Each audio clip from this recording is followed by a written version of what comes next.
That would come up later when we document, we write our books.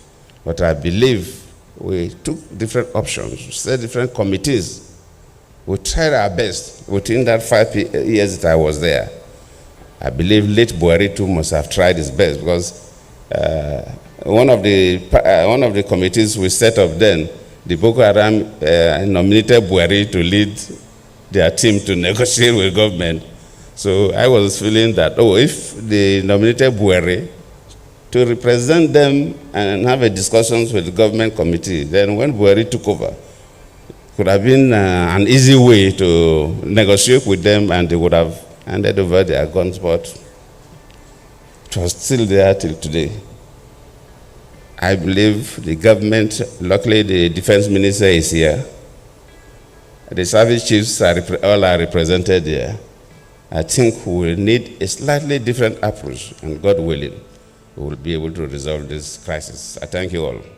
The video you just watched is something that has been causing a lot of controversy for the last 73 hours now. And even Goodluck Ebele Jonathan came out to say that there was no time he linked Muhammadu Buhari to Boko Haram. But let's not forget that in 2012, we had this. They nominated him to speak for Boko Haram that time. And now people are trying to change the history in front of us. In 2025, does that really make any sense? And let's not forget that for those who are even trying to say that the last administration printed a lot of money to fight insecurity, to do this, and Bola Ahmed Tinubu is trying to clear the mess. Look at this particular picture. This was Tinubu telling Buhari at that time to print more money and suspend VAT as of which year. So you see, most of the times, these people will do something and then they will come up later to begin to talk. Let's not forget that IBB wrote a book the other day. He waited for everybody to die before he launched his book. Now, Goodluck Jonathan is talking about Buhari today when Buhari is gone. And many are saying that he should have said that while Buhari was alive. But the question here is this: was there an opportunity for him to say what he said that very day? Maybe. I don't know if there was or not. But the major truth of the matter here is this: Boko Haram have been in Nigeria for the last 10 years. And Tinubu said that they have changed the country. And when you look at this and you look at the statement of Goodluck Ebele Jonathan, you will understand that what the president of Burkina Faso, Niger and Mali was saying the other day is another ball game entirely, where they indicted Mr. President, they indicted Atiku Abubakar and some top politicians. They even promised to release the full list.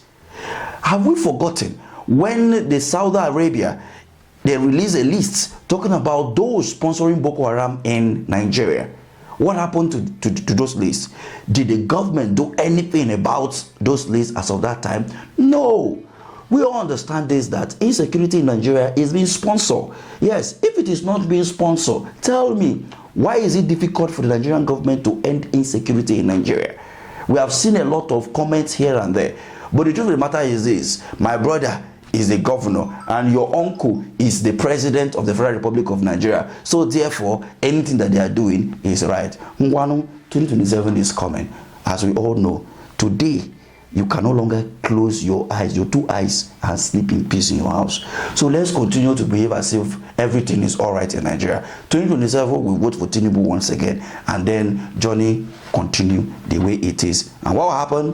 One day, Nigeria will happen to you, just like it happened to the doctor in Abuja who was assassinated and 3 of his children kidnapped right in front of Mr. President. And again, the Arise News correspondent that was killed right in front of where Mr. President once again. So if you think Abuja is safe and you can run away from your village to Abuja, don't worry. Abuja is not as safe as you think. It's the most dangerous place to even live in Nigeria right now, because everybody is trooping here and all the eyes of the terrorist organization is towards Abuja. Very soon, you will see what the whole world is running away from, which I said in my previous video, that if the United States of America, the United Kingdom, and most of these European countries will continue to support the evil government and evil politicians in Nigeria, they should not wait they should not cry when the issue will start, because one day when they take over this Nigeria as a country with all the resources that Nigeria has and the human resources that Nigeria have, the whole world will beg on their knees, because from Nigeria here they can produce any bomb and anything, and then they will send it to US, send it to UK, send it to Canada. Those of you that are hiding over there, you think you are safe, don't worry. If you like, hold those people accountable, and those of you, the United Nations and the rest, you continue to protect the evil people in Africa because you want to exploit from Africa. No worry, time will come and all of you will suffer what common Nigerians are suffering today. Thank you for watching. I will not go through a lengthy protocol because of the time, but there are some few people that we need to recognize. Let me sincerely appreciate our president being represented by the Minister of Defense. Let me appreciate the chairman of this occasion, our daddy, Chief Olusegun Obasanjo. Let me also appreciate the person who brought us here and the wife, General Irabor. Thank you for gathering us to celebrate this book. The keynote speaker, let us appreciate the former NSA. We're happy. And let us appreciate the book reviewer, Bishop Matthew Hassan Kuka. Whenever Kuka is to speak, I'm always pleased because it's more of a scholar than a bishop.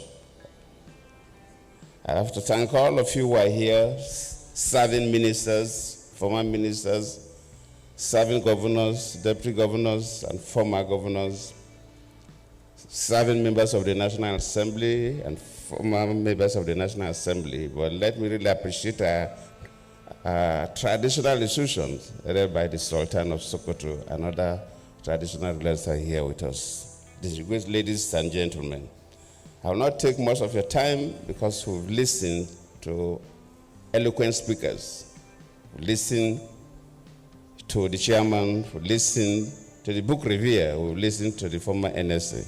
So I don't really have much to add. But let me first appreciate the man, Irabor, General Irabor. He's really a fine officer. And he's somebody who, the little I know, doesn't play politics with military. After leaving office, when I was in office, I thought that the military services don't play unnecessary politics. Well, we know there's politics everywhere, but they play the politics of within the army, not the kind of politics we play. But after leaving office, I realized that quite a number of professionals in the security services play dirty politics. But General Irabor is one person that does not get into that. White is white, black is black. Thank you, you're a gift to this country. And the title of the book is quite interesting. Scars and the Boko Haram Conundrum. It is interesting because, when I was in office, and one of the major scars on my government, and it would be on my face, and like Bishop Kuka said, no plastic or cosmetic surgeon can remove it, is the issue of the Chibok girls. It's a scar that I will die with. But later on, people may know a little more details. And as to